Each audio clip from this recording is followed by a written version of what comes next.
Өзіміздің қандай қабілетіміз барын айқындай білуіміз керек. Бұл өте қиын нәрсе. Бірақ қабілетіңмен бар істі жасасаң, жеңіске жетуің оңайлау. Өз қабілетіңді анықтағаннан кейін таңдаудың келесі сатысы алдыңнан шығады.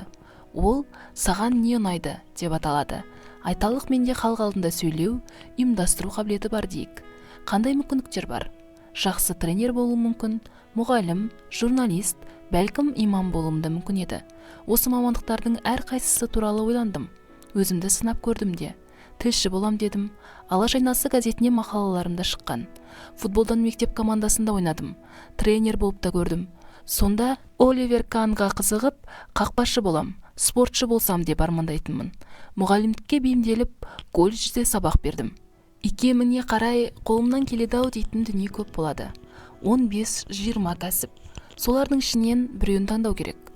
Бұл таңдауға өзіңнің сезімің негіз болады. Сенің қолыңнан көп нәрсе келуі мүмкін, бірақ оның бәрі бірдей қуаныш сыйламайды, делік.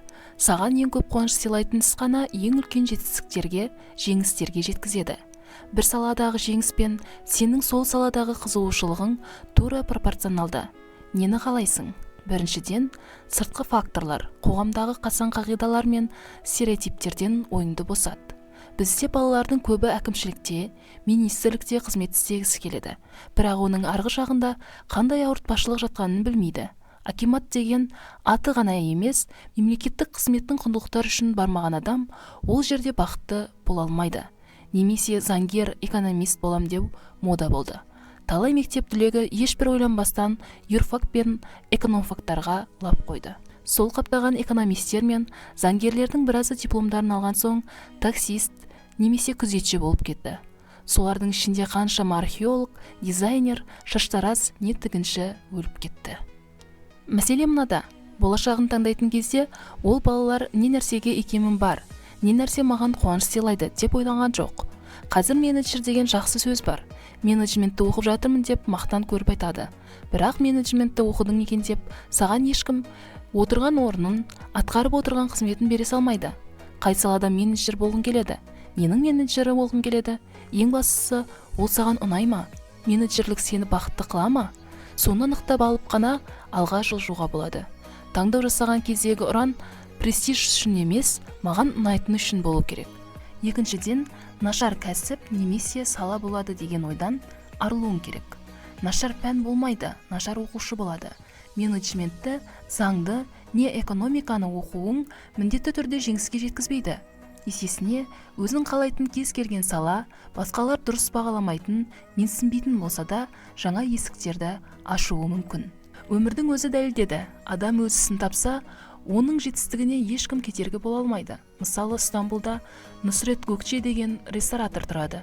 34 жасында оның Түркия мен Дубайда бірнеше мейрамханасы бар. Жақында Абу-Дабиде, Майамиде тағы мейрамхана ашқалы жатыр. Оның жеңіс жолына қарасаң, 5 сыныптық қана білімі бар. 13 жасында таныс қасапшыға келіп, білгеніңді үйрет дейді. Содан бастап, еттің барлық түрін зерттейді. Еттің білгіріне айналады. Біртіндеп сол төңіректегі белгілі қасапшы болып шығады. Ол ет тағамдарының мейрамханасын ашқанда, бірден тасы өрге домалағаны да содан. Сөйтіп, Нұсыр ет пайда болды. Өз басым Стамбулда осы мейрамханаға 2 рет барып, кіре алмай кеттім. Масерати, Феррари сияқты небір қымбат көлікке мінген адамдар кезекте тұр. Оған келген қонақтардың арасында Мадонна, Кенни Уэст, Бред Питт, Леонардо Ди Каприо, Мануэль Нойер, Криштиану Роналду бар. Енді өзің ойлашы, бір кездегі кішкентай қасапшы баланың ашқан мейрамханасы Стамбулға келген әлем жұлдыздарының сұранысқа ие орындарының біріне айналды. Оның құпиясы неде деп таң қалдым. Байқасам, өз саласында алға озған екен. Етті пісірудің шебері болғаны сондай, ол пісірген сүйектің өзін қасықпен жеуге болады. Міне, осы адамға қарап қазақша ет мейрамханасын ашу туралы идея келді. Әрине, ең бірінші іздеген адамым мықты қасапшы. Егер етке икемің болса, қасапшы болуға кім кедергі? Досым Әлшер Елікбаевтың Фейсбукте жазған әңгімесі осы жерде есіме түсіп отыр. Әлшер елордаға жол тартқанда әпкесінің пәтеріне тоқтайды екен. Зәулім сарай емес, кәдімгі орта санаттағы жақсы пәтер. Есіл өзенінің оң жағалауында орналасқан. Әлішердің әпкесі осы пәтер үшін алған кредитін жақында ғана жауыпты. Оның пәтерін жинайтын, үй тазалаушы болып жұмыс істейтін әйел адам бар. Ол таңертең Мега Астанада өзі тазалайтын бірнеше бутиктің әрқайсысының алдына бір-бір шелек су қойып, уақытты үнемдеп барлығын жуып шығатын. Ал сауда орталығы ашылған кезде келген қонақтардың алдында шүберекпен, швабрамен жүруге болмайтындықтан, сол уақытта коттедждер мен үйлерді тазалап келетін. Сауда орталығы жабыларға дейін қайта оралып енді бутиктерде емес, сауда орталығының дәліздерін, эскалаторларын жуып шығатын. Осындай кестесіне қарамастан, ол әрдайым күлімдеп және қуанып жүреді екен. Туыстарымен бірге пәтер жалдап тұрады. Бір бөлмеде 10 адам. Еңбектеніп тірнектеп ақша жинап, Астанадағы Евразия деген ауданнан бір бөлмелі пәтер сатып алады. Ең жақсы аудан болмағанымен бастысы пәтер алды ғой. Бірақ ол адам пәтеріне көшпейді. Оны жалға беріп, ал өзі әрі қарай 10 адаммен жалданған пәтерде тұрып, жұмысын жалғастыра береді. Ақшасын шашып, қымбат мейрамханаларға немесе киім-кешекке жұмсамайтын. Сөйтіп, жалға берген пәтерімен күнделікті тазалаушы болып істеген жұмысынан түскен қаражатқа Астанадағы Радуга деген ауданнан тағы да 3 бөлмелі пәтер сатып алады. Жұмысында одан да мобильді болу үшін автокөлік сатып алған. Енді жолға қоғамдық көлікпен көп уақыт жұмсамайды. Сондықтан одан да көбірек жұмыс істеуге мүмкіндік бар. Қазір ол Астанадағы ең беделді үйлердің бірі Хайвел Астана тұрғын үй кешенінен өзіне пәтер сатып алды. Түсініп отырсыздар ма? Елорданың шетінде орналасқан кішігірім пәтерде Әлішердің әпкесінің үй тазалаушысы болып, Астанада 3 пәтері мен автокөлігі бар адам жұмыс істейді. Адам өзіне ұнайтын нәрсе тапса, онымен табандап айналысса, жеңіске жетеді. Қазақстанның реалиясында ол мүмкіндік болатын жайт. Бұл Америка емес, 200 жылдан бергі бәсеке жоқ бізде. Ал белгілі бір салада жеңіске жете алмаса, оған сала емес, адамның өзі кінәлі. Аяқ киім тазалаудың шебері болып та, үй тазалаудан да табысты болуға болады. Үй тазалаудан басқалардың алдына түсуге болады. Мысалы, америкалық жалғызбасты әйел Джой Мангано еден жуатын шүберек ойлап тауып, миллионер атанды. Ол туралы Дэвид Рассел Джой деген фильмде түсірді. Қарап отырсаң, мәселе қандай салада еңбектену емес, мәселе ішкі потенциалыңызды өтеу, таңдаған салада бірінші болуға тырысу. Үшіншіден, саған не ұнайтынын білу үшін алдымен істің дәмін татып көру керек. Баунтидің жарнамасын көріп өстік. Сонда теңіз жағасында әппақ құмның үстіне биік пальмадан үлкен кокос жаңғағы құлап жарылатын. Ішінен сүттей әппақ сусын төгіліп, оны сұлу қыз аузынан ағызып тұрып ішетін. Қарап отырып қызығасың. Анау кокос жаңғағынан ағытылған сусын сондай тәтті болып елестейді. Құмарың қанып, тәбетің тартады да тұрады. Түркияда оқып жүргенімде сол кокос сүтін арнайы алып іштім. Дәмі бір түрлі, ұнамады. Бірақ ойладым, кокостың кінәсі жоқ, түріктер тасымалдау кезінде бірдеңені бүлдірген ғой деп. Дубайға барғанда да кокос сүтін көрдім. Шынында да маған мүлде ұнамайтынын түсіндім. Сол сияқты кез келген істің дәмін көрмей жатып ұнайды, ұнамайды деп айта алмайсың. Алманың дәмі жегенде ғана білінетіні сияқты, бір нәрсенің қолынан келетінін, саған ұнайтынын тек жасап көргенде ғана білесің. Осы этапта әр нәрсемен шұғылдана беруіміз, әр нәрсенің басын түрте беруіміз керек. Өйткені басқаша қолымыздан не келетінін, бізге не ұнайтынын білмейміз. Сондықтан бізге жүктелген міндет іздену. Егер сені қызықтыратын сала болса, сол бойынша вакансия іздеу, айлығы аз болса да, немесе тегін болса да жұмысты істеп көру. Саған ұнайтын саланың майталмандарын тауып алып, оларға көмекші болу.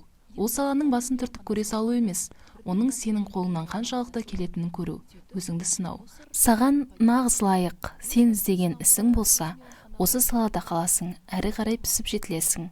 Ал сенікі болмаса, салаңды ауыстырасың.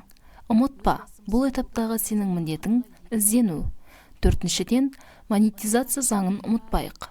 Монетизация заңы қабілетіңнің ақшаға айналуын қадағалайды. Бір саланы таңдадың делік. Мұнымен күн көре аласың ба? Маған серуендеу ұнайтын шығар. Бірақ ол үшін кім маған ақша төлейді? Әсеме ұнайды. Одан ақша таба аламын. Бірақ өзім күткендей көлемде емес. Әрине, табыс деген міндетті түрде байлық емес. Дәрігер миллионер болуды күтпейді. Ғылым жолына түскен адам, әсіресе Қазақстанда, миллиондарды армандай қоймайды. Олардың фокусы басқада. Басқа дүниелерден ләззат алады. потенциалдарының пайдаланылып жатқанын, өз ісімен айналысып жүргенін сезініп, содан рахат табады. Бірақ қандай кәсіппен айналысу арқылы да өте жақсы өмір сүруге болады. Адам материалды игіліктердің бәрінен бас тарта алмайды, өйткені олар рухани өмірімізді жеңілдететін құралдар. Жеме-жемге келгенде, отбасыңның, жақындарыңның алдында жауапкершілігің болады. Адам қалай болғанда да әлеуметтік жаратылыс. Сондықтан материалды игіліктерге ұмтылу да тұрған ештеңе жоқ. Ұмтылу керек, жету керек. Қолымнан келеді, өзіме ұнайды дегеннің ішіндегі қайсысы сенің қаржылық қажеттіліктеріңді өтей алады? Сол аспектіні ұмытпа. Үйренуді үйрену. Үйрену жеңіске жету жолындағы тағы бір кедергі. Мойындау керек, адамдардың басым бөлігі үйренуге дағдыланбаған. Оның себептері тіл білмейді, қалыптасқан фундаменталды ой өрісі жоқ, логика дамымаған, кітап оқудың техникасын және мидың жұмыс жасау құрылымын білмейді. Адамдар үйренуге келгенде барлығын білеміз деп ойлайды. Ал шын мәнісінде іске келгенде болмайтын қателер жібереді. Себебі үйренген жоқ, үйренгісі келмейді де. Қарапайым мысал, интернеттен қажетті ақпаратты алу үшін біз Google-ге дұрыс сұрақ қоя алмаймыз. Кез келген істі бастаудың алғы шарты мен білмеймін деп айту, оны мойындау. Көп адам өзім білемін, өзім істей аламын деген позицияны ұстанады. Қарапайым мысал, Еркебұлан деген досым келіп, қуаныш, шаңғы тебуді үйретесің бе деді. Сонда мен, Еркебұлан, өзіңді дүниеде ең сорлы адам ретінде сезіндің бе десеп, ол иә дейді. Сол сезімді бастан кешкеннен кейін мен де оған шаңғы тебуді қуана-қуана үйреттім. Көрдің бе, бастысы білмейтініңді мойындау. Біз алып жүрген білімнің жарамдылық мерзімі 2-3 жыл ғана деп айтып жүремін. Себебі заман дамуда, әрдайым жаңару, өзгеру барысында. Егер бір рет алған білімімізге жабысып қалатын болсақ, қаласақ та қаламасақ та ол ескіреді. Мысалы, маркетингтен алған білімің толығымен 5 жылда өзгереді деп айтады. Осы уақытқа дейін маркетингтің атасы атанған Филипп Котлердің 4P деген маркетингтің моделі бар. Осы туралы жазылған Котлердің кітабын тіпті Библия маркетинга деп атап кеткен. Бірақ уақыт өте келе 7P, 7E деген тағы да басқалар шықты. Енді Котлердің моделі қазіргі таңда халыққа өтпейді. Сондықтан біз бір нәрсені үйренбеуіміз керек. Ал үйренуіміз керек. Менің ресейлік бизнес молодость жобасына берген сұхбатымды көрген бір жігіт тренингке келіп, бағаларды қалыптастыруда Ильяху Голдраттың кітабына негізделдім дедіңіз сұхбатта. Ол қай кітап деп сұрады. Менен естіген жауап оған ұнамаған шығар, бірақ сабақ болсын деп көптің көзінше айттым. Google-ге кіресің, Ильяху Голдрат деп тересің. Сонда шығатыны 4-ақ кітап. Неліктен сол 4 кітапты да оқымасқа? Еркебұлан деген досымның Тандыр номер 1 деген дәмханасы бар. Күніне 800 дана самса сатады. Басқа дәмханаларда жалпы норма күніне 100-120 дана. Еркебұланның жақсы қасиеті ақыл сұрайды. Әрдайым үйренуге дайын. Қалай айтасың, солай жасайды. Басын ауыртпайды. Үміткер реалити шоуының 12-ші бөлімінде үміткерлер панасыз қалған иттер орталығына қаражат жинайды. Осы орталықтың иелері өздері іс-шара өткізіп 59 мың теңге тапқан. Ал біздің үміткерлер шоу барысында маркетинг, нейромаркетинг дегенді оқып, айтқан ақылымызды тыңдап, соның арқасында бір күнде шамамен алғанда 600 мың теңге табады. Бір мәселе, панасыз иттер орталығына көмектесу. Бірақ дайындықсыз келген жағдайда аз қаражат табады. Ал алдын ала ойластырылған, үйреніп дайындықпен келсе, жоғары нәтиже көрсетеді. Тағы да көбі үйренбей, білмей жатып бизнес ашады. Өзіне сай емес қызметке кіріседі. Бір кітаптан оқығаным бар еді. Бір идея туғанда, ол туралы пікірді 3 әйел адамнан сұра. Сонда бұл идеяның дұрыстығы, не бұрыстығы айқын болады делінген. Сондықтан да бас салып, ойындағыны жүзеге асыруға асықпа. Маған кеңес сұрауға 70 миллион теңгесі бар бір жігіт келді. Оған 5 миллион теңгені ал да өзіңе жұмса, саяхатта, көр, біл, шабыттан дедім. Ол оған ақша жұмсағысы келмеді. Олай болса, кітапханаға бар да менде бизнес идея жоқ болса, бизнес идеяны қайдан табамын деген кітапты сатып ал дедім. Ондай кітап жоқ. Жоқ. Жаңа ақпаратқа, білімге қабілетсіз адамдар болмайды. Еріншек адамдар ғана болады. Себебі адамның бәрі қабілетті.